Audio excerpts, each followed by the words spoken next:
এইমাত্র গোপন তথ্য ফাঁস করে দিলেন ওবায়দুল কাদের এবং নির্বাচন কমিশনার। রেগে গেলেন প্রধানমন্ত্রী। বিস্তারিত ভিডিওতে। আমরা মাঠে থাকলে তারা সন্ত্রাস করার বিষয়ে একটা বাধা তারা মানসিকভাবে।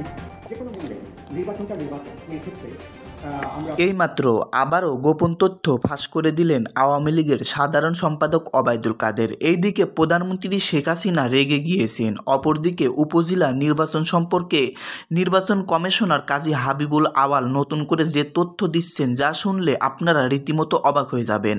সম্মানিত দর্শক শ্রোতা, আজকের এই ভিডিওতে বিস্তারিত রয়েছে, চলুন আমরা সরাসরি ভিডিওটি দেখে নেই। বা কোনো সমাবেশ করতে গেলে তারা ওখানে সন্ত্রাসের বিষয়টি এসে যায়। আমরা মাঠে থাকলে তারা সন্ত্রাস করার বিষয়ে একটা বাধা তারা মানসিকভাবে পাবে। এখন ইলেকশন হয়ে গেছে, ইলেকশন যারা বয়কট করেছে তারা ইলেকশন করতে দেবে না, সেই স্বপ্ন মাঠে মারা গেছে।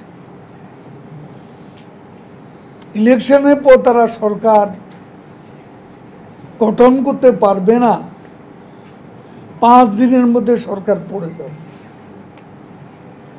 এমন দুঃস্বপ্ন তারা দেখেছে। আপনি যে বক্তব্যটা বলছেন, আপনি বলেন এই সিটিতে বিএনপি এবং আমরা একই দিন কত সমাবেশ করেছি। আপনি আমার কাছে চাইবেন একটা রাজনৈতিক দল হিসাবে আমি পাল্টাপাল্টি মারামারি করতে যাচ্ছি, তাদের সমাবেশে আমরা কোনো হামলা চালিয়েছি কিনা সরকারি দল, তাহলে অসুবিধা কি? আমরা কোনো বাধা দিয়েছি? আমাদের সমাবেশ আমরা করছি, তাদের সমাবেশ তারা করেছে। নির্বাচনের আগের দৃশ্যপট হচ্ছে এটা। আজকে আমরা মনেই করতে পারি বিএনপি একতরফা কোনো সমাবেশ করতে গেলে তারা ওখানে সন্ত্রাসের বিষয়টি এসে যায়। জনগণের জানমালের গ্যারেন্টিটা, সম্পদ রক্ষা, সেখানে আমাদেরও সরকারি দল হিসাবে একটা দায়িত্ব আছে।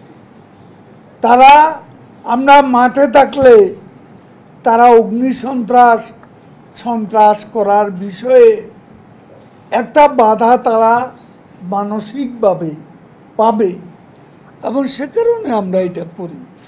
আমরা শান্তি উন্নয়ন সমাবেশ করছি, তারা তো গণ অভ্যুত্থান, বিক্ষোভ, অনেক কিছু করেছে। আমি শুধু আবারও বলতে চাই, ঢাকায় কি কখনো কোনো প্রকার পাল্টাপাল্টি দুই দলের মধ্যে কোনো সংঘাত হয়েছে? এত শান্তিপূর্ণ পরিবেশ, আমরা শান্তি সমাবেশে শান্তি আমরা বজায় রেখেছি। Thank you.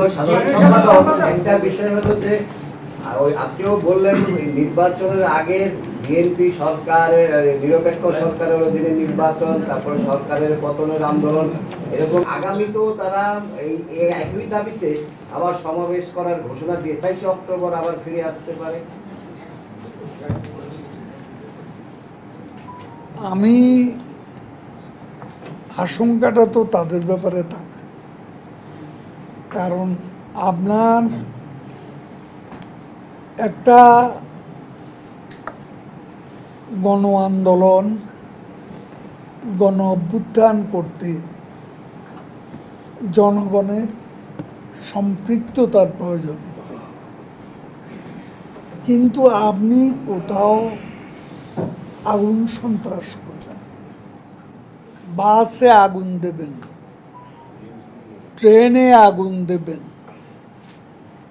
বিদ্যুৎ কেন্দ্রে আগুন দেবেন, এটা তো বেশি লোকের দরকার। এটা তো চোরাগুপ্ত হামলা। তো এখন এই চোরাগুপ্ত হামলা এর বিরুদ্ধে আমাদেরও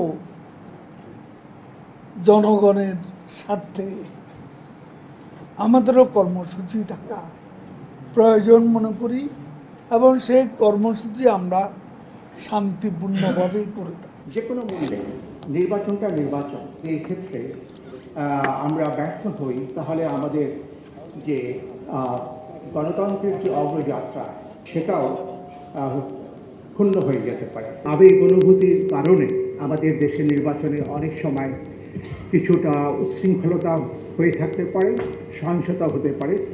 এগুলো যেন না হয় সেই দিকটাও আমাদের দেখতে হবে।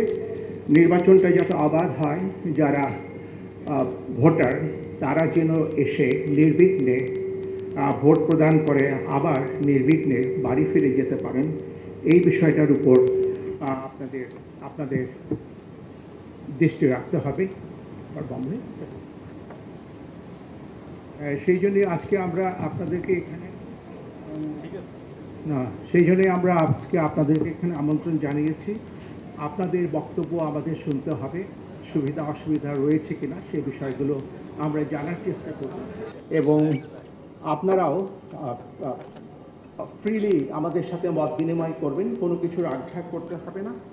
যে কোনো মূল্যে নির্বাচনটা নির্বাচন আমাদের বুঝতে হবে। যদি এই ক্ষেত্রে আমরা ব্যর্থ হই তাহলে আমাদের যে গণতন্ত্রের যে অগ্রযাত্রা, যেটা দৃষ্টান্ত আপনারা প্রতিষ্ঠিত করেছেন বিগত 7ই মার্চের সাধারণ নির্বাচনে, সেটাও ক্ষুণ্ণ হয়ে যেতে পারে। কিন্তু আমরা আশা করব আগামীতে আমাদের প্রত্যেকটা নির্বাচন সুন্দর সুষ্ঠু হবে। এই জন্য আপনাদের বিভাগীয় প্রধান যারা আছেন, মাননীয় সচিববৃন্দরাও আছেন, পুলিশের মহাপরিদর্শক মহোদয় আছেন, তারাও আজকে উপস্থিত আছেন, তারাও বক্তব্য রাখবেন আপনাদের উদ্দেশ্যে। আমাদের মাননীয় কমিশনার বক্তব্য রাখবেন।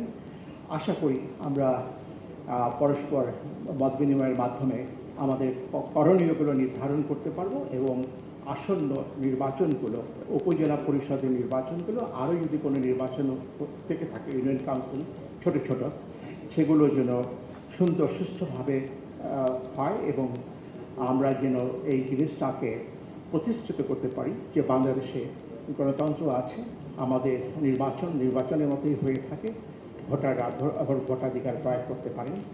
এইটুকু বলে আমি আমার সম্মানিত দর্শক শ্রোতা, আপনারা বিস্তারিত ভিডিওতে দেখতে পারলেন উপজেলা নির্বাচন সম্পর্কে নির্বাচন কমিশনার কাজী হাবিবুল আওয়াল, এদিকে আওয়ামী লীগের সাধারণ সম্পাদক ওবায়দুল কাদের, তারা নতুন করে সংবাদ সম্মেলনে কি তথ্য দিচ্ছেন, এইদিকে বাংলাদেশের প্রধানমন্ত্রী শেখ হাসিনা এই সম্পর্কে কি বলতেছেন, বাংলাদেশ সম্পর্কে তার পদক্ষেপ কি। সম্মানিত দর্শক শ্রোতা, ওবায়দুল কাদের এবং নির্বাচন কমিশনার যে তথ্য দিল এই সম্পর্কে আপনাদের মতামত কি, আপনাদের ব্যক্তিগত মতামত ভিডিওর কমেন্ট বক্সে অবশ্যই জানিয়ে দিবেন। ধন্যবাদ আজকের এই ভিডিওর সঙ্গে থাকার জন্য।